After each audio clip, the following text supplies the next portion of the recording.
GLBD အိတ်ဆန်းသွားဖြည့်ဖို့ဝယ်စားလဲပါတယ်မနက်စောကြီးထားတော့လူကတိတ်တော့မကြည့်နေဘူးပေါ့နော်မျက်နှာဖောင်းကားနေရပဲ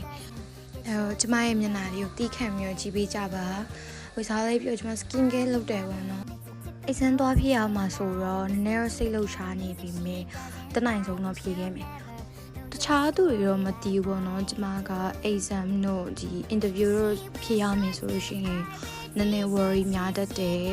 overthink ဖြစ်တတ်တယ်ကျမရဲ့ outfit check လေးတစ်ဖြတ်ပါရှင်ပြီးရင်တော့ exam ဖြည့်ဖို့သွားပြီပေါ့နော်အမှကျောင်းလေးရောက်9မှတ်တွေကိုရိုက်တယ်ကျမအ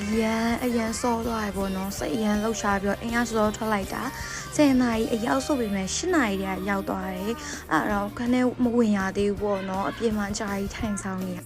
17ထိုးလောက်မှဖြေရမှာကိုစိတ်လှုပ်ရှားပြီးတော့စောကြီးသွားလိုက်တာစောကြီးရောက်နေပေါ့နော်